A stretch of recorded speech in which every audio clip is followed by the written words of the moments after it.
de Círculo Magenta, estamos hoy aquí con ustedes, Alejandro Fuentes, Hola Ramón, Marce, Marcela Rodrigo. Zabarba ¿Qué tal? y Rodrigo Carvajal. Tal Ramón, Marce, Alex. Pues en una semana en donde los jaloneos estuvieron a la orden del día en el gobierno de la Cuarta Transformación, yo diría que para estar a tono con la época es los cuatro teístas presurosos Así es. Sí, corren con los zapatos rotos. Ay, ay, ay, qué alegres van. Ay, ay, ay, se pelearán. Como Adán, Adán, sí, como Ricardo, Ricardo. sí. ¿Qué pasó entre Adán Augusto López y qué pasó con Ricardo Monreal? A ver, no, la verdad, sigo sin entender qué chispa fue la que encendió a Adán Augusto o quién le ordenó a Adán Augusto disparar contra Monreal. Disparar incluso en falso. Claro. ¿Por qué? Porque Adán Augusto, ¿qué necesidad tenía como líder morenista del Senado de ponerse a las patadas con el líder morenista en la Cámara de Diputados si ambos se necesitan para hacer todo lo que viene? Por supuesto. El pretexto oficial es que Monreal osó en el recorte presupuestal 123 millones. quitarle 123 millones a la Cámara de Senadores. Y eso fue suficiente para que Adán Augusto López, versión oficial, Claro. se aventara contra Monreal y dijera que había que investigarlo porque cuando él fue el Adán Augusto del sexenio pasado, habría hecho algunos usos indebidos de un fideicomiso y de otras cuestiones en el Senado que tipificarían actos de corrupción. La primera pregunta para todos es, ¿y por qué el fideicomiso de la Cámara de Senadores permanece intocable cuando el presidente López Obrador, en aquel entonces, dijo que los fideicomisos eran guaridas donde se escondían las corruptelas de este país y desapareció todos, menos, entre otros oficiales, el del Senado? Esa pregunta va a quedar siempre en el aire. Pero, ¿qué no podía Adán Augusto sentarse, hablar con Monreal y decirle, a ver, mi Ricky, ¿cómo que me quieres quitar 123 millones al gacho? Pon, regrésalos o vamos a jugarla por otro lado. No, fue un ataque directo. Aquí ya esto no lo puedo llamar fuego amigo, es fuego abiertamente enemigo. Así es. Porque el señor Adán Augusto López, pues está escupiendo para arriba. Porque si alguien tiene una estela, una larga cola de casos pendientes de ser investigados por corrupción, pues es Adán Augusto López, quien ha sido un personaje que viniendo de Tabasco bajo el amparo del expresidente López Obrador, hizo y deshizo, tanto como secretario de Gobernación como cuando fue corcholato, pues todo esto que ya comentamos en la semana de su fondo de financiamiento de parte de Daniel Flores Así Nava, es.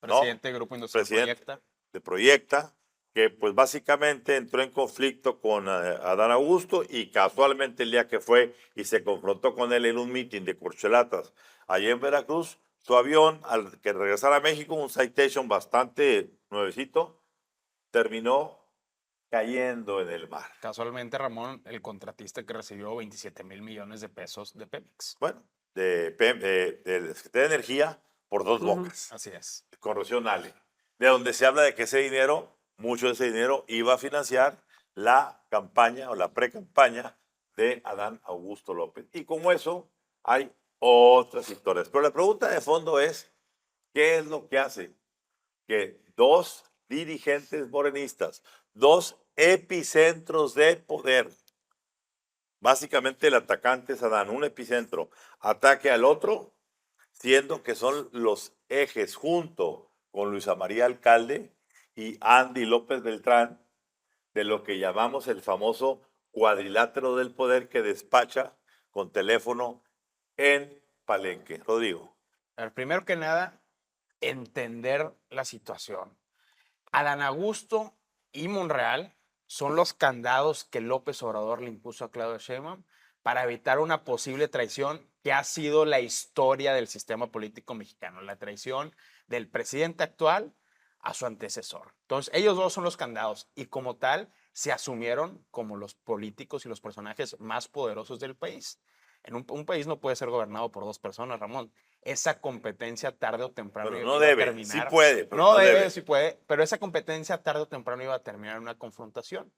Y lo que se reporta aquí es que esa confrontación tiene que ver con dinero, poder y posiciones. Dinero, poder y posiciones en CFE, en Pemex y recientemente en todo lo que va a ser la política de vivienda de la cuarta transformación, del caso Infonavit que ya discutiremos. Pero hay una manzana de la discordia llamada Pedro Aces, el aliado incondicional de Ricardo Monreal, líder del sindicato de la CATEM, y que sería uno de los grandes beneficiarios de esta reforma del Infonavit, sería, digamos, el alfil sindical de la 4T en esta reorganización de la distribución tripartita. Y es un reparto de dinero muy significativo porque si se hace esta expropiación de las subcuentas de los trabajadores por 2 billones de pesos, pues el beneficiario sería Ricardo Monreal y el desbalance de poder cambiaría muy A significativamente. ver, no entiendo por qué Ricardo Monreal. Ricardo Monreal, el gran compadre de Pedro Aces, Pero su Pedro Aces, acompañante perdón, de perdón, pero siempre. ahí voy a tener una discrepancia. Pedro Aces, si bien es cierto, está creciendo su fuerza dentro del Influencia. sindicalismo, Ujú. todavía su fuerza no da para que pueda manejar o instalar en el Infonavit a una persona para hacer las cosas y eso le dé un beneficio a Monreal. No Bueno, lo, no a Ricardo Monreal directamente, pero ya sabemos todos que es su gran aliado sí, cercano. pero yo no encuentro la vinculación Monreal. Aces. No, sí, la vinculación Monreal está muy evidente. No. La vinculación Monreal-Infonavit. No, la vinculación Aces Infonavit. Eso se reportó recientemente en el periódico Universal. Sí, el punto es que haces con la cantidad de gente que tiene, no todavía opaca los 23 sindicatos que Ah, ya no, por salieron a supuesto. A firmar. ver, eso estamos de acuerdo. ¿No? Lo que se pretende es que los representantes de los sindicatos sean de la CATEM y no de la CTM, de la CROC, incluso del sindicato de Napoleón Gómez Urrutia. Entonces, esa es una manzana de la discordia. Ok. Pero otro punto al que yo quiero seguir es de dónde viene realmente el poder tanto de Ricardo Monreal como de Adán Augusto López.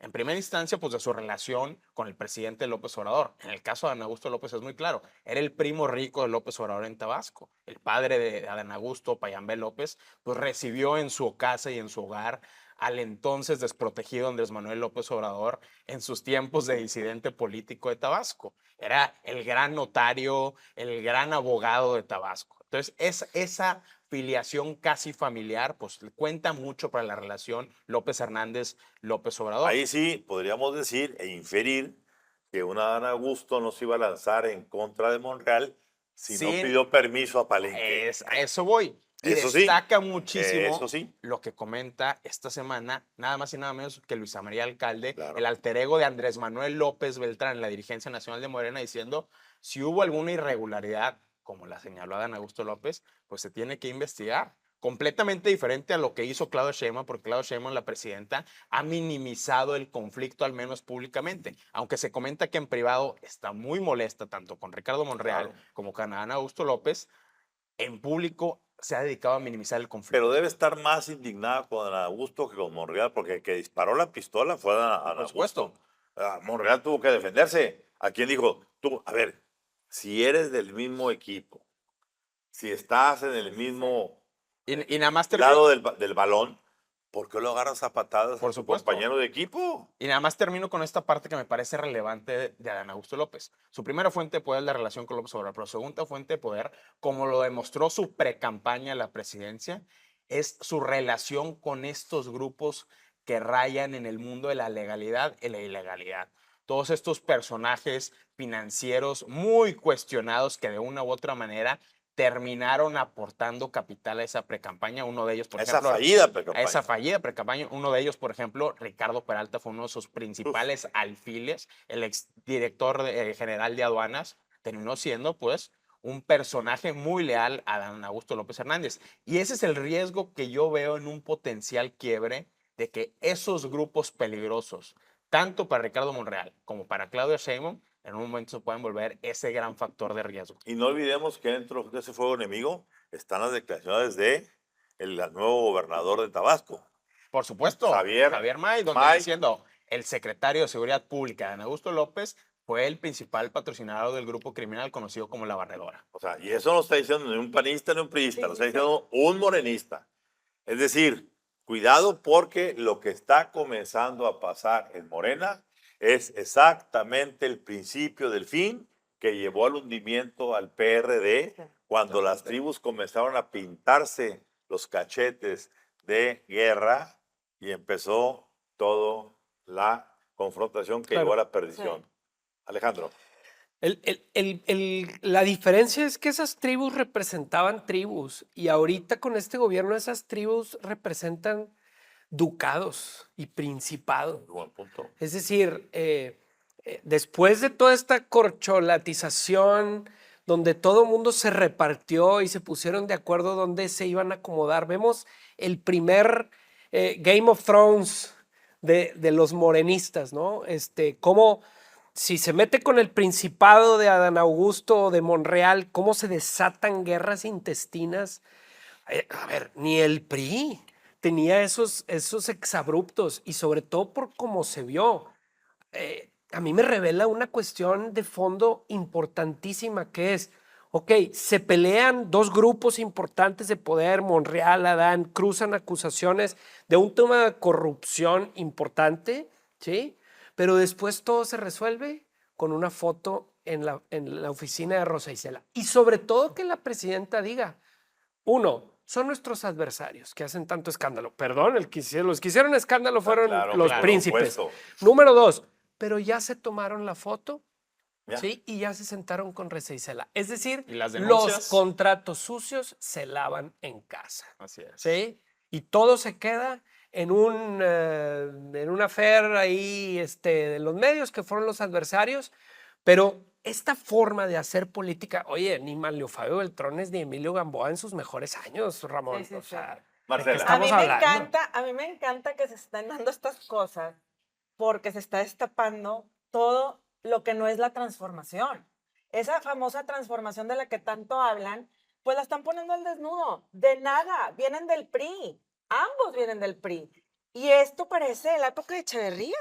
O sea, como tú dices, ni siquiera en la época de Echeverría. O sea, tenían un poco más de orden dentro de disciplina corrupta también, ¿verdad? Pero aquí que se empiezan a pelear así como lavanderas, porque se están peleando como lavanderos, no se están, vamos a un café, vamos a platicar, y eso, y aparte que los medios de comunicación lo tomen como 8 columnas, en vez de estar enfocados en los temas que nos competen, como es lo del Infonavit, que bueno, ya agarró vuelo, ¿verdad? Pero lo que es salud, la falta de educación, todo lo que nos está haciendo un país autócrata, en el autoritarismo. No, nos estamos basando en el circo mediático o no mediático de Morena, que es un alacrán que se está mordiendo la cola, que lo hemos dicho también en la otra mesa, y ellos solos van a acabar por sepultarse. Y eso me parece a mí un caso de estudio a futuro de decir, ¿sabes qué? Estás empezando a dar tintes. No tiene que venir ni siquiera, es más, ni ha empezado Trump todavía. Ese tema de viene. Sí, bueno, ese tema ahí viene, pero ni ha empezado a ser presidente ni a la invasión, y ellos solos se están invadiendo ya. O sea, Morena solo se está invadiendo con sus latifundios y principados, Fíjate, Marcela, lo que es peor. Si dijeras, las denuncias que hizo en su momento Adán Augusto están fincadas en la realidad, veracidad y validez de lo que está diciendo. No, él hablaba de un contrato, ¿no? De 60 millones por un año y de una empresa para hacer toda la cuestión del archivo del Senado. Y resultó que no era un contrato de 60 millones anuales, era de 4 millones de pesos anuales. Que eran 24 en todo el sexenio. Para manejar cientos de gavetas, rearchivamiento de todas las leyes. Pero deja tú, aparte, dicen esto en medio de estar quitándolo del Infonavit, estar robando por todos lados. Entonces, esa es parte de la desfachatez. Yo lo que digo es, déjame acabar el punto. Lo que yo digo es, uno, si hay una acusación, fíncala bien. o quién te calentó a Dan Augusto Claro. la cabeza. ¿Quién prendió con el cifras cerillito? falsas? Es Claro. como cuando llegó Mauricio Fernández a la alcaldía y Sí. que dijo, ya borraron todo. A ver, ¿qué pasó? ¿Ya se consiguió Ajá. todo? ¿O por qué ya nos siguieron con el caso de ya borramos todo? ¿Eh?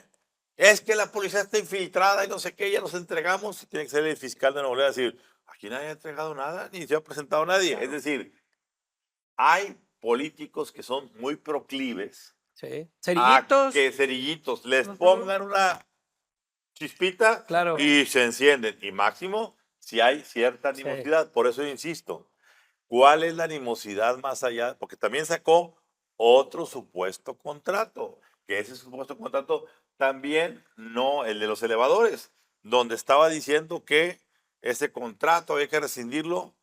Pues no le informaron bien porque ese contrato ya está rescindido desde hace muchos meses. No, A ver, Ramón, y- si queremos hablar de contratos y de cifras reales, que revisen el nombre del empresario Carlos Prats. Carlos Prats, compañero de gabinete de Adán Augusto López en Tabasco, cuyos hijos están vinculados a contratos federales que, de acuerdo a fuentes periodísticas, pues son nada más y nada menos que prestanombres de Adán Augusto López Hernández. claro. Ahí es un tema muy clarísimo. Y aquí es donde tiene que intervenir la presidenta Claudia Sheinbaum, porque sí se ha notado un vacío de poder Claro. y que hasta que no haga un pronunciamiento claro, eso significa debilidad en la oficina más alta de este país, que es la presidencia. Te- No está Claudia gobernando. Sheinbaum tuvo que haber dicho, a ver, señores, alto a esta pelea, y ella tuvo que haber sido el referee político de esta disputa y hasta el momento no lo está haciendo y tan no lo está haciendo que ese espacio que dejó lo tomó Luisa María Alcalde, que Luisa María Alcalde todos sabemos que recibe de dónde la línea de Palenque. A ver, La misma semana, Ramón, que se designa también a Berta Luján a Berta Alcalde Luján en la terna para fiscales Así de la es. Ciudad de Pero México. no hay nepotismo. no hay No hay nepotismo, todo está perfecto. No, a ver, yo insisto, la presidenta yo creo que se quedó pasmada, primero porque no esperaba el zape entre los suyos, o los supuestamente suyos. Segundo, porque tonta no es, No. y debe haber dicho, ¿quién le dijo a Dan Augusto que le dé el zape a Monreal y por qué razón? ¿Y qué hizo Monreal para despertar la inquietud en Palenque o quien haya sido?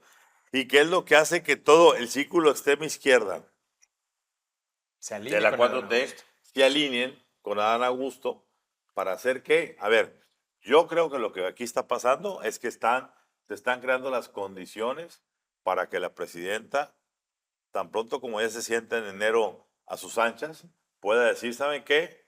Esto de estas coordinaciones de Morena no me convienen. Pues ya lo hicieron público con una filtración, Ramón. Ya se está hablando incluso de que calienten el brazo Ignacio Mier, por un lado en la Cámara de Senadores, y por otro lado en la Cámara de Diputados, Alfonso Ramírez Alfonso Cuellar, que Ramírez Ramírez Cuellar, a diferencia de Monreal y Adán Augusto, sí es un operador propiamente de la presidenta Claudia Sheinbaum.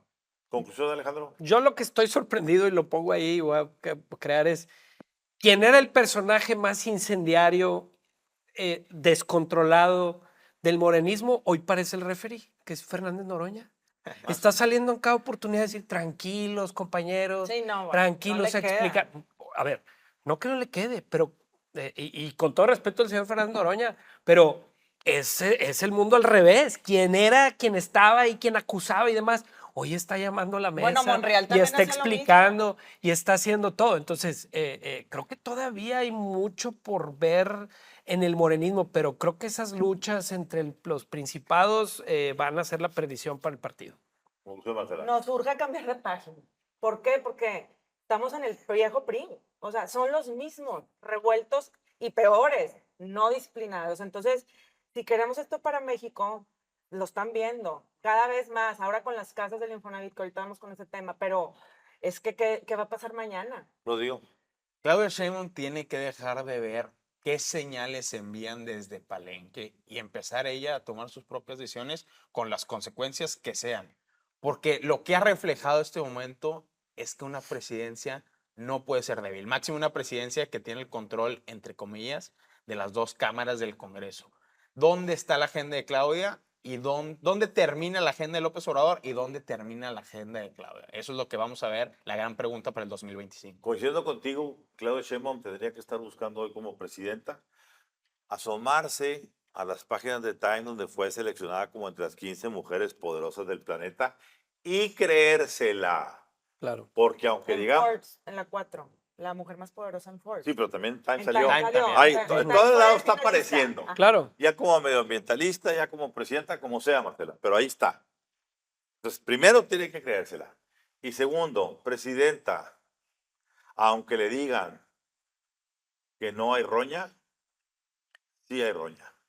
Bueno, y el tema serio, no el chisme, Ujú. como aquí dice Marcela, de esta semana, pues es obviamente la famosa nueva ley del Infonavit, básicamente la modificación del artículo 42, en donde simplemente y llanamente es esta: un organismo creado tripartita de manera igualitaria por las aportaciones entre trabajadores, empleadores y gobierno, 33 cada quien, con un sistema de auditoría, de decisiones, Control de interno. transparencia, Ujú. completamente esparcido entre esas tres partes, pues obviamente de la nada, en esta genética autoritaria que tiene la 4T, pues simplemente a alguien se le ocurrió mandar decir, vamos a cambiarlo. ¿Por qué? Pues porque está corrupto y estaba corrupto y lo le daban corrupto. Y vamos a Y hacer porque que, nos falta dinero. y vamos, no, esa parte entramos, vamos a hacer de esto, primero, control absoluto. Y vamos a hacer que de los famosos 3, 3 y 3, que son 9 elementos que balancean el asunto, es decir, si el gobierno Ujú. hasta ahorita quisiera cambiar algo, no puede, son 3 contra 6. Claro. Pero si el gobierno con la nueva ley, la reforma del 42, mete 5 al gobierno y 2 y 2, pues nunca le vas a ganar al Se está gobierno. adjudicando una Es decir, supermayoría. están haciendo el mismo efecto de la famosa mayoría calificada y el mismo efecto de la reforma Una judicial. sobrerepresentación en el Infonavit. Y, es decir, un golpe de Estado a la vivienda en este país. Y como colofón, eso es lo que tú que te comentabas, es el apropiamiento de lo que de una u otra forma se ha ido acumulando, que son más de 2 billones, 2.4. 2.4 billones, es decir, Ajá. millones Millones de de millones, Millones de millones. que son ahorro de los trabajadores que no se han ejercido porque, señores, a ver, basta ver únicamente las 4 principales cifras del Infonavit del sexenio de López Obrador. La construcción de casas nuevas se cayó un 30%, sexenio de López Obrador contra el sexenio de Peña Nieto. Los créditos para casas usadas para Sí. mejorarlas cayeron 21%. ¿Sí? Ujú. La morosidad, es decir, el no pago, ¿sí? Aumentó ciento y Ujú. pico por ciento, 34, 140%. ¿Sí?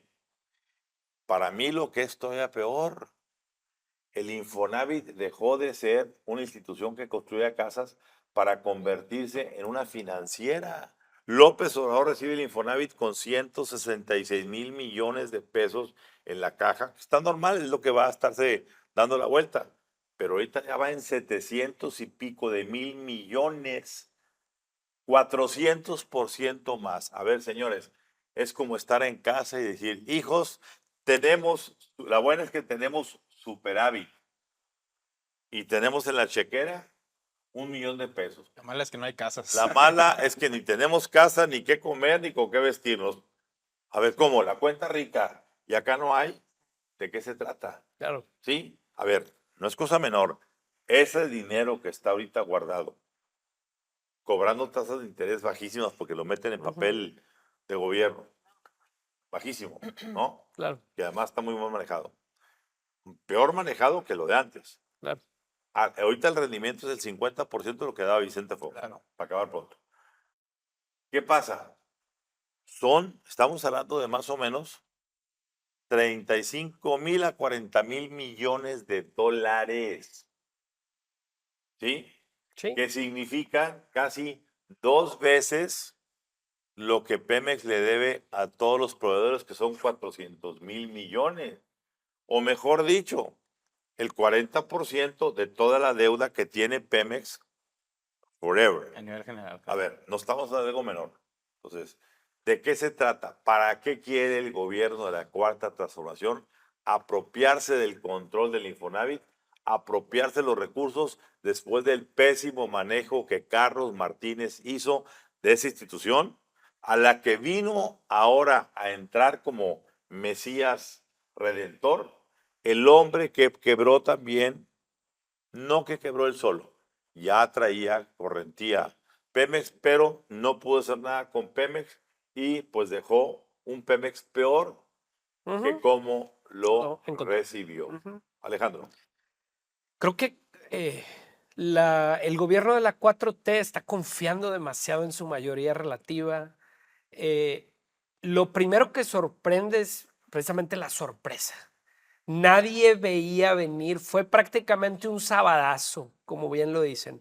Nadie veía venir esta reforma o este cambio a la ley, pero creo que también aquí el gobierno, y lo hemos visto en las primeras reacciones, eh, no entendió bien lo importante que es meterte con el dinero en la subcuenta de los mexicanos de vivienda, esta famosa subcuenta que tenemos todos en los Afores, que para muchos millones de mexicanos representa su único ahorro, el único dinero que ven en el papelito, ¿sí? Mes con mes o cuando les llega su estado de cuenta y que dicen, bueno, al menos aquí tengo mi dinero, ¿sí? Entonces, creo que el gobierno no midió porque estamos viendo una reacción muy violenta de los sindicatos, de los que no habíamos visto en otro lado. Bueno, quizá en la reforma judicial también, pero creo que el gobierno está confiando demasiado en esa mayoría que tiene en las cámaras y poco a poco se está drenando el capital político. Es decir, no te puedes meter a la casa de los mexicanos a robarles en despoblado un sábado cuando están dormidos. Y eso fue lo que pasó. Y eso es lo que se entiende, porque no han logrado explicar qué es lo que van a hacer con ese dinero. Lo que sí queda claro es que es un despojo, porque estamos viendo que el gobierno no es un buen administrador. ¿Qué va a pasar con todo ese dinero? No, es que lo vamos a... No, ¿qué va a pasar? ¿Dónde está la explicación? ¿En dónde se va a invertir? ¿Cómo vamos a construir casas? Entonces, señora presidenta, entendemos el objetivo de construir 1 millón de casas, ¿no? Que tiene ahora como su gran plan. ¿Con el dinero de quién? ¿Con el dinero de quién? No, y lo que es peor, ahora quieren imponer una constructora Sí, no. por encima de las constructoras privadas que tenga además privilegios. Que no haya Exención de, transparencia. no, exención de impuestos. Claro. Primero, no va a pagar impuestos. Facilidades para sus trámites. ¿Y por qué no lo aplicas para Sí. todo el ¿Y para cuál- todas las y cuál es? constructoras? ¿No está? Martela.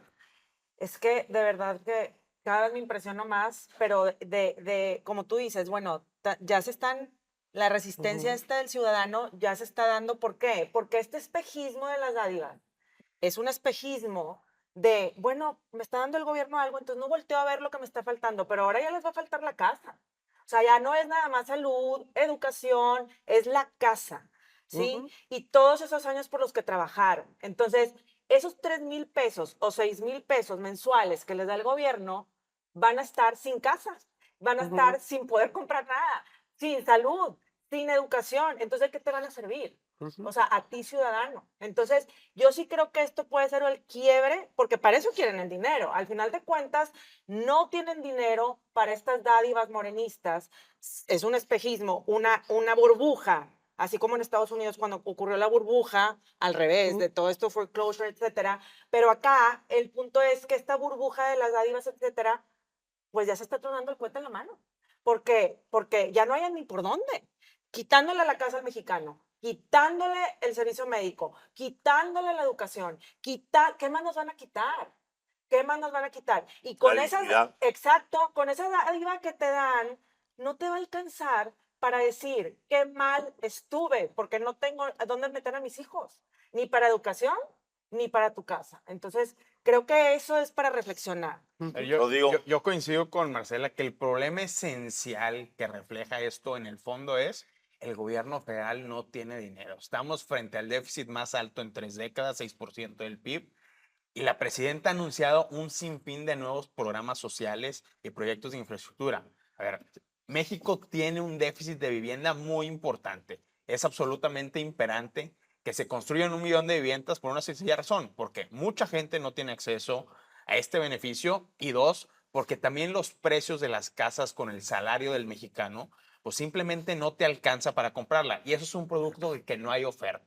Eso lo quiere resolver el gobierno. El problema es que lo debería resolver con sus propios recursos fiscales. Y lo que está haciendo hay que llamarlo por su nombre. Es una abierta expropiación y un abierto despojo al dinero, a los 2 billones de las subcuentas de los mexicanos. Claro. Esto es importantísimo, que no puede haber una modificación a esa estructura tripartita, porque lo que está proponiendo el gobierno es, por un lado, que haya menor supervisión, que ya no sea la Comisión Nacional Bancaria de Valores, sino directamente la Secretaría de Hacienda, que tiene ese trato directo con sea, la el presidencia empleado de la República y con el presidenta. Ejecutivo, Sí. que ellos sean quienes revisen temas de transparencia y auditoría. Y número dos, no le puedes dar esa supermayoría y esa superrepresentación y esa sobrerepresentación al gobierno precisamente en los comités de vigilancia, transparencia, auditoría, porque se rompe por completo todo el esquema que le da sentido al Infonavit. Ese es el gran riesgo en el que está la política de vivienda. Y vuelvo al tema de fondo, la falta de dinero. Veámonos en el espejo brasileño.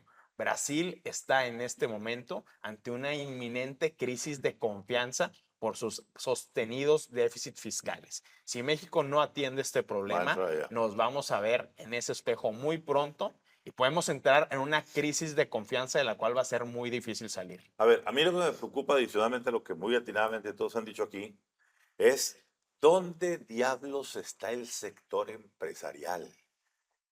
Yo veo más actitud en los sindicatos Claro. que tuvieron la valentía de salir a defender lo suyo, incluyendo los sindicatos morenistas. Incluyó el de Napoleón Gómez El de Urrutia. Napoleón Gómez Urrutia, a decir, señores, momento, no se vale, esto sí a ver, no hay ni siquiera el prurito de andar buscando algo fino, no, éramos 3, ahora vamos a ser 5 contra 4. Sin ninguna negociación. Y háganle como Claro.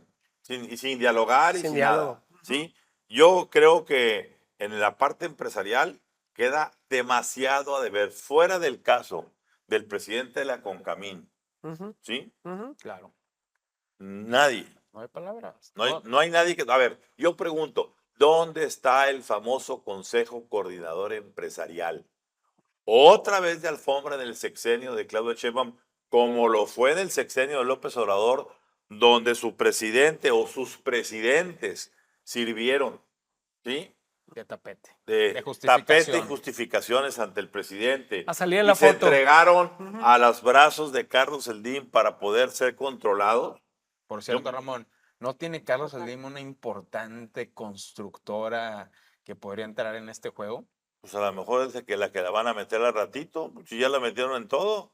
Entonces, ¿por qué no está defendiendo? Pues porque a lo mejor quiere que le den una parte de ese botín, ¿sí? Ya quisiera Elon Musk esa influencia con Trump que la que tienen aquí. A ver, lo que tiene que quedar claro, Ramón, es que esto es una pésima idea por donde lo veas. Claro, no hay ganar. Porque si lo pones desde esta planeación central, primero uno generas un problema de mercado donde no hay información de dónde falta vivienda. El gobierno no puede tener toda esa información y no puede reaccionar rápido a falta en el norte del país, falta en el sur del país. Solo con un mecanismo de mercado se puede resolver esa parte. Sí, que intervenga el gobierno es importante, pero no le puedes quitar todo eso y dárselo a una planeación central. Y segundo, hay que ver cómo se ha utilizado discrecionalmente en este país el dinero de las pensiones. Veamos el caso incipiente del CENTE, el Sindicato Nacional de Trabajadores de la Educación, donde un grupo disidente está denunciando, a ver, señores, están desapareciendo el dinero de las pensiones por un mal manejo que se hizo desde la Secretaría General del sindicato.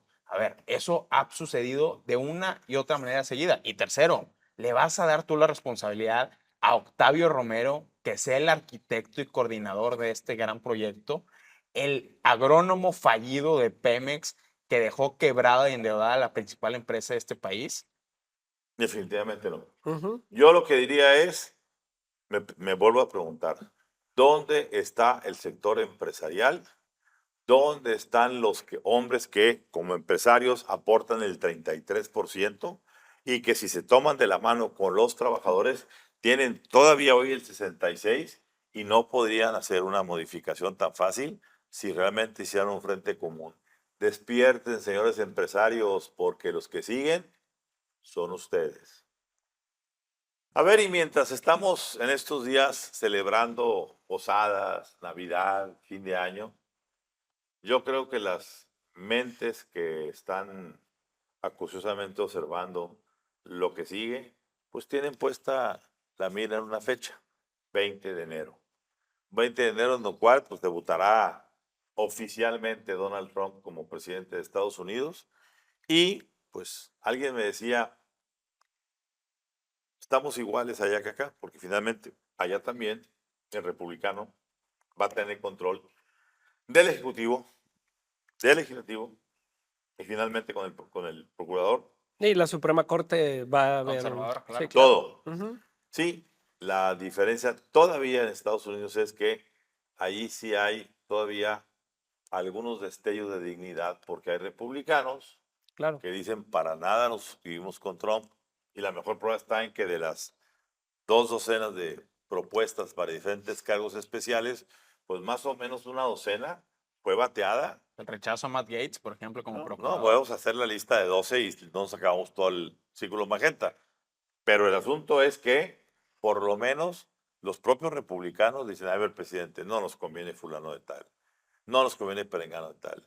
Con quien no han podido es con Kennedy, Sí. porque lo traen ahí en Ujú. seca la meca y lo traen, Claro. no lo han podido fastidiar, pero creo que van a terminar Claro. lográndolo.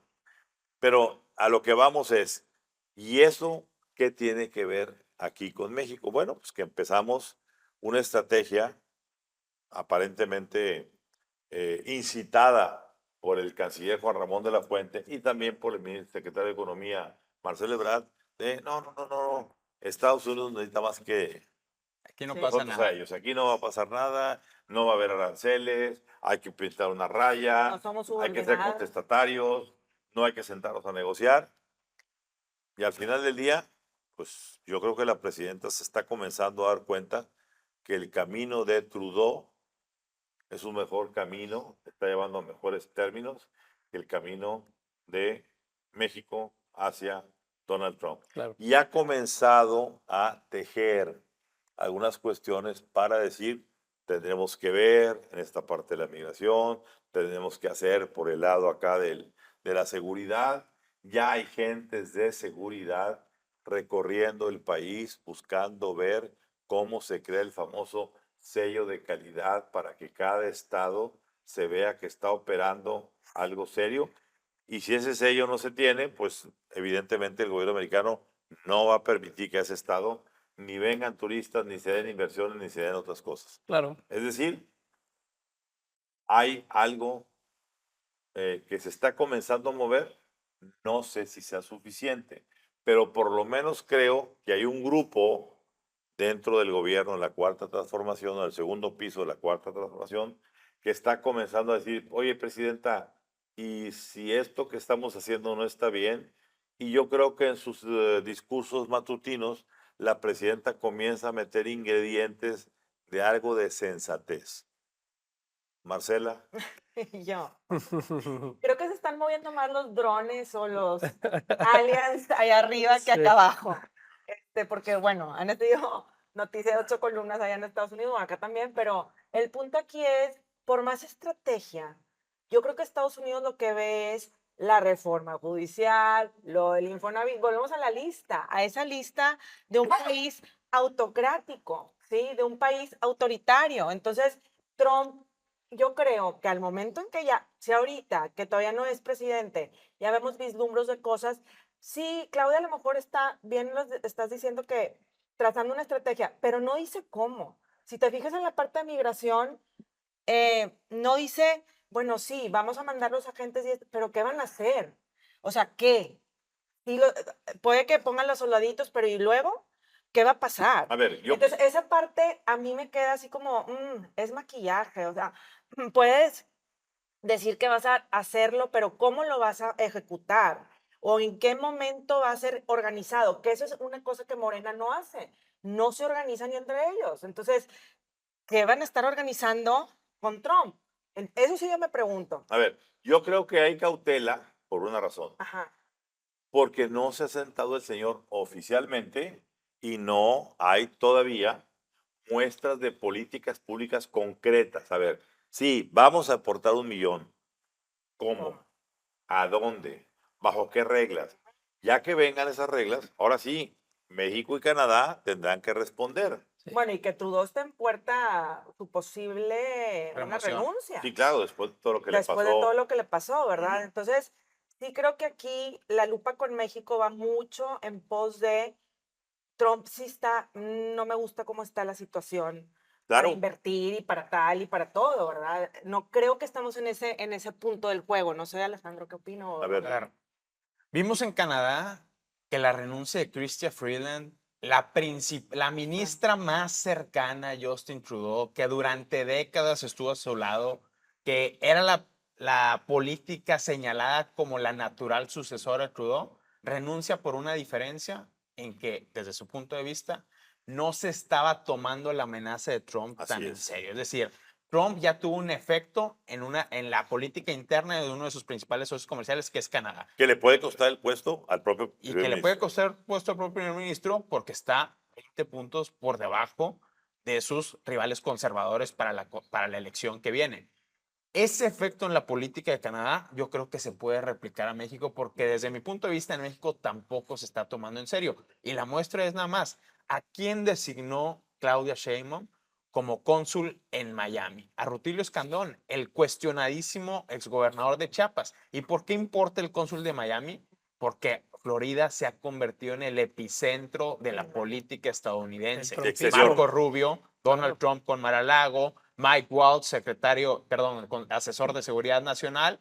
En Florida está el poder, está el epicentro del poder. Y tú mandas a un exgobernador cuestionado cuyo mérito era básicamente Abrirle la puerta. ¿no? Ser un amigo de López Obrador Claro. que hizo pingües negocios al amparo del poder y que descompuso Sí, muy el mal Estado jugado. de Y una que no manera tiene un terrible. perfil para ser Y un... que no tiene un perfil para defender a los millones Claro. de mexicanos que tienen la amenaza de deportación en ciernes. Y segundo, la potencial designación también de Jesús Seade como uno de los negociadores comerciales de México en relación a la revisión del TEMEC. Cuando fue que estuvo a punto de Jesús dinamitar la Seade, última parte. señalado por el cuarto de juntos, señalado por el propio equipo original que negoció el TEMEC, fue un personaje que estuvo a punto de dinamitar por ocurrencias de política energética, por fallas diplomáticas fehacientes y clarísimas. Es decir, Jesús Seade no tiene la preparación, no tiene los méritos, no tiene los contactos diplomáticos. Probablemente por eso vimos alguna noticia por ahí que rondaba que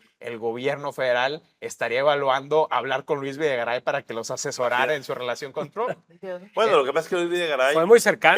casi es cuatroteísta, porque Sí. si te das cuenta, en 6 No, por años supuesto. nunca fue tocado ni por Claro. el pétalo de una mañanera. Por Alejandro, supuesto. La estrategia de surtido rico que estuvo aplicando la presidenta Claudia Sheinbaum y su secretario de Relaciones Exteriores, ya vimos que no da resultados. Es decir, un día envolvernos en la bandera mexicana y tirarnos al vacío y diciendo que nunca nos van a que el himno nacional y que Maciosare, y el otro día enviar una carta, y el otro día tratar de hablarle por teléfono, y el otro día amenazarlo con aranceles, y al otro día, es decir, creo que la presidenta, estoy de acuerdo contigo, Ramón, que ahorita está teniendo un poquito más de tranquilidad y está respirando, porque ya se dio cuenta que lo que se ha hecho, es decir, no se le puede responder a todo lo que dice el presidente Trump, porque quizá el presidente Trump ni siquiera nos está hablando a nosotros, y eso es lo que yo creo. El presidente Trump necesita colgarse medallas y continuar la conversación Claro. del muro, de los Claro. migrantes, del fentanilo. Es decir, el presidente Trump está hablándole a su base Al villano para seguir favorito, sumando y somos seguir nosotros. posicionando, pero no, creo que el principal error que cometió el secretario de Relaciones Exteriores o la presidenta es gancharse con cada declaración. A ver, si nos vamos a ganchar con cada declaración, tenemos que hacer una mañanera. O sea, dedicada a Trump, nada más. Una para morning meeting. una morning era. Porque el presidente Trump vamos a hacer la piñata. Entonces, es decir, a ver, algo está fallando en la estrategia y tenemos que ser muy claros. La cuestión de Trudeau acercarse, hablar, por eso adquiere relevancia lo que tú dices con Luis Videgaray. La cercanía de Luis Videgaray con la familia Trump en los momentos en que se ha necesitado, lo ha operado. Hoy no hay una persona en el gabinete cercana al poder o al círculo de poder de Donald Trump. ¿quién Quizá trajo en su momento no solamente a Trump, sino a Jared? A Jared A ponerle Kushner. la... Sí. A Kushner. es perdón. correcto. Sí. Claro, es correcto. Videgaray, A pues, ponerle la... apoyado por ciertos Claro. empresarios mexicanos. Así No, es. bueno, y se escuchan la estación de radio donde sale Videgaray, hermano, es pro Trump, pro AMLO, pro todo, No, y se mueve por ¿Dónde ahí. están los operadores? ¿Cuál es la estrategia que se va a seguir? ¿Por dónde le vamos A a ver, entrar al fue tema de Trump? sintomático la reunión que tuvo Claudia Sheinbaum recientemente con los gobernadores, donde le lanzó una advertencia. El problema de la migración viene, pero no tenemos todavía un plan concreto de qué hacer. Mi sugerencia es, váyanse preparándose. Y por ejemplo, en Nuevo León ya se anunció que Fuerza Civil va a estar escoltando caravanas migrantes. Así es. Cada gobernador se va a rascar con sus propias uñas, particularmente cada gobernador de la frontera con Estados Unidos, porque ese problema sí va a llegar. O sea, a Claro. pesar de que Donald Trump le está hablando a su base interna, Tom Homan ya desplegó un plan de acción. Ya tenemos también lo que significa la designación de Ronald Johnson como embajador de Estados Unidos en México, que es un personaje 100% táctico, ex boina verde, ex analista de la CIA. Es decir, esto va en serio. ¿Y dónde está la estrategia mexicana? ¿Cuál va a ser la coordinación en materia de seguridad y en materia de migración? Y aparte, Marcela. aparte Trump basó su estrategia política para ganar de campaña en el villano favorito que es Migración, México. fentanilo, O sea, violencia. ¿cómo va a revertir eso? O sea, él va a No, él continuar. va en serio. Nosotros somos el villano en la campaña de Trump. A ver, no es que seamos el villano, somos el villano. ¿Por eso? ¿Por qué? ¿No? Pues porque, Porque los realmente, 3 o 4 claro. temas importantes Claro. que le importan a los americanos, fuera de la famosa de las guerras en Ucrania y la bronca Sí. con China y Taiwán, son migración, seguridad, fentanilo Sí, sí, y por eso comercio. no veo buen No, augurio, eso es lo que me comercio nafta. refiero. Y creo que hablaremos del tema, pero hay el factor Harfuch y los Claro. movimientos que está habiendo en relación a la seguridad y la extradición o bueno, la liberación de Ociel Cárdenas Guillén, lo hablaremos, pues quizá pueden tener mucho más efecto que cualquier estrategia de relaciones exteriores, ¿no? Vamos a ver qué efecto surge en la narrativa que está haciendo Donald Trump. Yo creo que tenemos todavía un mes, son 30 días, en donde, tanto en Canadá, donde ya pasan cosas, como en Estados Unidos, Sí. como en México, se están ajustando, se están calibrando los motores para empezar esta carrera loca de que se llama síganle el paso a Donald Trump, a Claro. ver quién lo alcanza. Y eso pues va a ser tan delicado como estar pensando ahorita si Checo Pérez sigue o no en Red Bull. ¿Quién le va a cambiar las llantas a Claudio Sheinbaum cuando se le desviele el motorcito por ahí? ¿El canciller? ¿Se las va a cambiar Marcelo Ebrard? ¿Qué va a pasar con Trudeau después de la renuncia de su secretaria de Finanzas? Señores, aquí las escuderías todas tendrán cambio de piloto. La decisión final no será de cada uno de los presidentes, terminará siendo de Donald Trump, porque si alguien manda mensajes de que si no se respeta en Washington al señor secretario de Relaciones Exteriores, Juan Ramón de la Fuente, y al señor secretario de Economía, que es Marcelo Ebrard, ¿quién va a ser el interlocutor o los interlocutores? Pues habrá que buscar en las páginas del Wall Street Por Journal supuesto. algunas Pistas. pistas Ujú. que nos digan que quizá el poder entre México y Estados Unidos terminará en una televisora. Bueno, y en materia de seguridad, inevitablemente, la semana fue, pues también sacudidora. ¿Por qué fue sacudidora? Porque a posteriori de esa muy buena reunión que por fin se tuvo de la presidenta Claudia Sheinbaum con Omar García Harfuch y los 30 gobernadores diciendo, asuman, señores, su responsabilidad. Que eso nos parece muy correcto. Ujú. No se anden echando los brazos de que no, son cosas federales. No, yo no Claro, tengo nada es que lo ver. más fácil. A ver, Ujú. los acuerdos gobernadores los hacen ustedes. Lo dijo ya Javier May.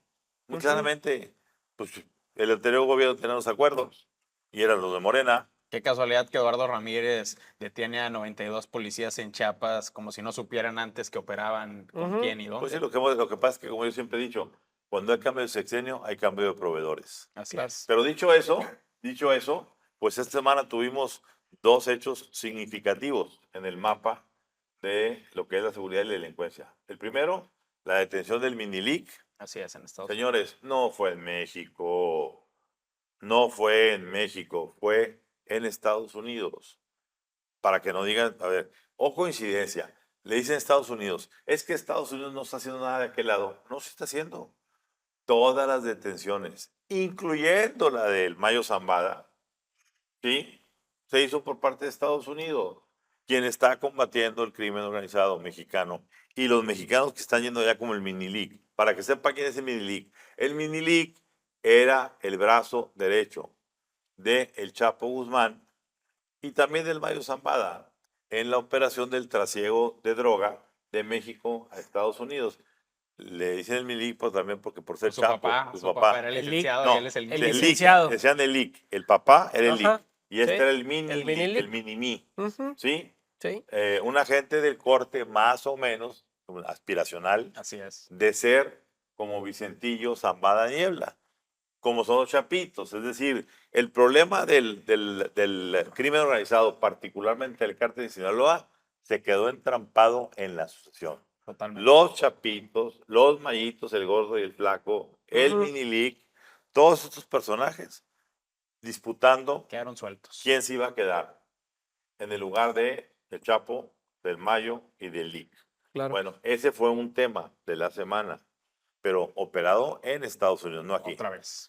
Y el segundo es Estados Unidos ya liberando a Osiel Cárdenas Guillén. Este personaje que fue, pues básicamente el sucesor, ¿sí? De García Ábrego, el fundador del Cártel del Golfo en el sexenio, básicamente de Carlos Salinas. Se fundó el Cártel del Golfo. Ese Cártel del Golfo fue, digámoslo así, apapachado, eh, custodiado, ayudado por personajes de aquel entonces que se les acusó, ¿sí? Como Guillermo González Calderoni, Claro. que terminó siendo victimado Ujú, después de entregarse como testigo protegido en Texas, fue pues acribillado y claro. fue sacado de la jugada completamente. Bueno, pues cuando detuvieron a García Ábrego, vino Ciel Cárdenas Guillén, que era también un pariente del señor García Ábrego, ¿sí? Y pues fue el hombre poderoso del cártel. Y este hombre poderoso que ya purgó su pena y su condena en Estados Unidos, ahora es enviado a México. Y en México, pues vamos a ver qué pasa, porque están hablando de que si debe estar o no en prisión, si los eh, cargos que tiene siguen vigentes o ya fenecieron, ya están caducos, etcétera, Rodrigo. El riesgo de todo esto, hablando primero de la parte de Tamaulipas, es ya tenemos un espejo de lo que pasa cuando metes a los líderes de los cárteles tamaulipecos en prisión.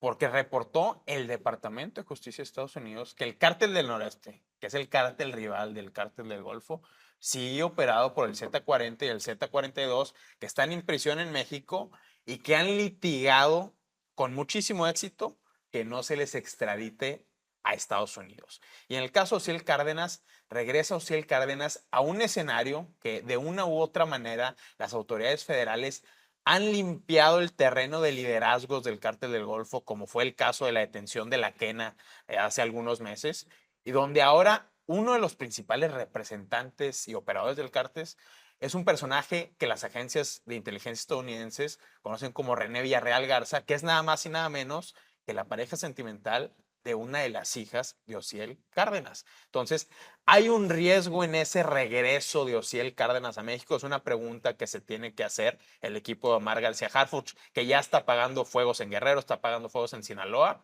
Probablemente va a tener que apagar nuevos fuegos en Tamaulipas en este recrudecimiento del conflicto entre el cártel del Golfo y el cártel del Noreste. Y transitando a Sinaloa, pues lo que pasó con el Minilic también revela hasta cierto punto lo que ha sido la falla de las extradiciones y los testigos protegidos norteamericanos, porque el Minilic y el LIC fueron fundamentales para el juicio donde fue condenado a prisión Joaquín El Chapo Guzmán. Sí. Tan es así que hubo una guerra de los chapitos y de los mayitos en contra del LIC y el Minilic en Sinaloa.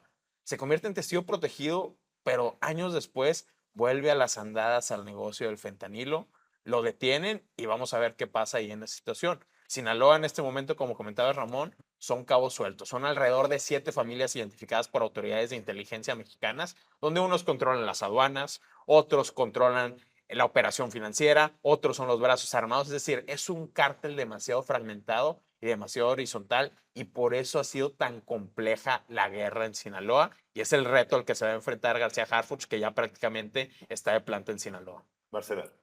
Mientras siga la hipocresía del gobierno con un Rocha Moya y que García Harfuch diga todos los días, no se va a quedar impune esta muerte no se va a quedar impune, y esto se está quedando impune, primero que nada. Y dos, digo, estamos hablando que los de cuello blanco están metidos en todo esto, entonces no creo que podamos hablar todavía de esta parte, porque entonces sería una hipocresía de que unos gobiernan, pero son criminales de cuello blanco y ellos sí se puede y los otros no. Es una cuestión ahí que sí creo que raya en el cinismo, y lo he dicho varias veces, y eso de que yo ya me cansé en la parte trillada de García Harfuch de decir, no va a quedar impune. Acaba de morir hace unas horas a un investigador de... Policía investigador. Ajá, no va a quedar impune. Y Claudia Sheinbaum reitera en las mañaneras, no, vamos hasta las últimas consecuencias con la fiscalía. Nunca hay últimas consecuencias. O sea, ya está normalizada la violencia en este país. Lo acaban de matar también a Lecuna de Tierra, en Guanajuato. Ese fue un caso, Marcela, qué bueno que lo sacas a colación, porque, Sí, porque hombre, un empresario en su estado, exacto. que había creado o que había impulsado Sí, toda una corriente vitivinícola en el estado, que todo el mundo lo comenta, que no tenía problemas con nadie, que era un señor que, bueno, pues, tuvo un gran error, y fue un error. Yo creo conocer un poquito ahí la zona, y es pues haberse metido a las carreteras de Apaseo para cortar camino entre Querétaro y San Miguel de Allende, o si hubiera el caso ahí de... Y bueno, pues lo agarraron. Porque Pero es que no debería de ser no error. olvide, no Claro. olvide, es que no, pero no No olvide, debería de ser error. no Deberíamos de olvidemos, estar cuidados en las Marcela, carreteras. no olvidemos que la zona de Apaseo es la zona donde por muchos años vivió el Mencho, que se mudó después a Michoacán. Sin embargo, dejó a su estado mayor en Apaseo. Por tanto, pasó en esa parte de Guanajuato lo mismo que pasó un tiempo aquí cuando el cártel del Golfo en Nuevo León y en Sí, Tamaulipas. sí. Recordarás, y nos tocaba a nosotros, que había el tiempo en el que podríamos salir. Yo me acuerdo que yo salía del periódico los viernes en la noche y nos íbamos a leer el Padre a las 7, 8 de la noche, llegábamos a las 12 de la noche, parábamos a comer ahí en McAllen o lo que fuera, y no pasaba nada. Era súper, incluso la ribereña era la más segura y pasabas por los indios y todo.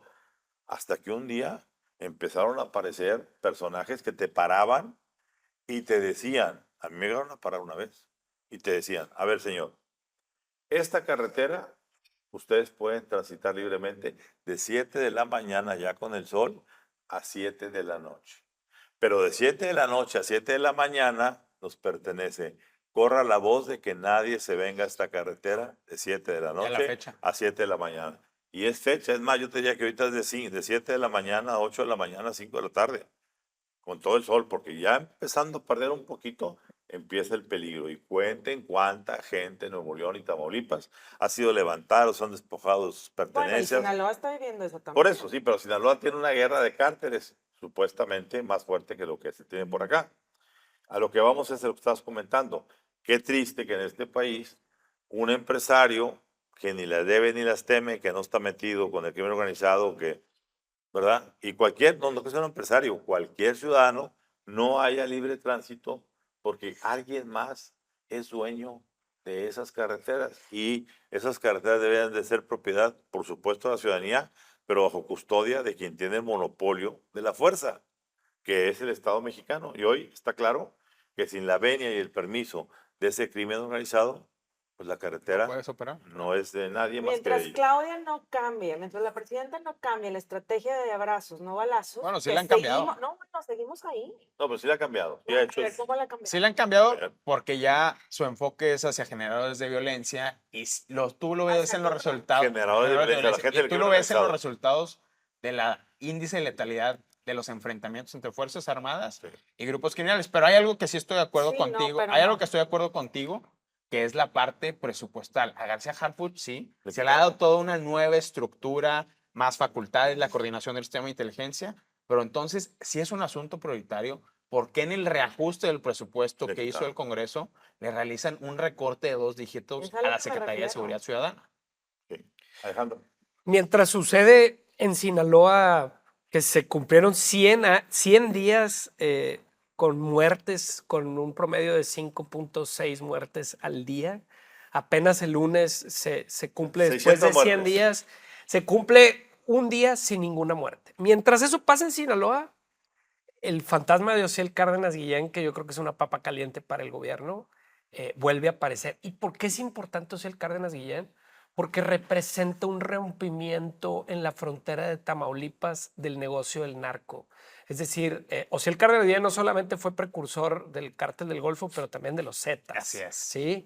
Del cártel que le dio una nueva dimensión al negocio del narco. Y Entraron los precisa- paramilitares. En la y zona es- Golfo. y es precisamente lo que está pasando hoy. Es decir, el nombre de Osiel Cárdenas Guillén representa que el narco no solamente se encargaba del trasiego de drogas, comenzaba a extorsionar, comenzaba a secuestrar, comenzaba a traficar con combustible, comenzaba, es decir, la descomposición de Nuevo Laredo como epicentro se da con la aparición de ese tipo de personajes, como Ciel Cárdenas Guillén y como el Z40 y Z42 que aún están. Es decir, personajes que el gobierno de México ni siquiera tiene un control sobre qué va a pasar con ellos. Entonces, creo que para Harfuch y el gobierno mexicano, el regreso de este narco, independientemente que opere o no opere, representa una papa caliente sobre qué es lo que van a hacer con él y qué es lo que se va a hacer con la estrategia contra el narco, porque desafortunadamente hoy el narco no es agarrar pastillas de fentanilo, que lo está haciendo ahorita Harfuch después de años Después de que se negó de que no no existía aquí la enfocarnos producción de en fentanilo. eso. Yo sí quiero concluir diciendo lo siguiente.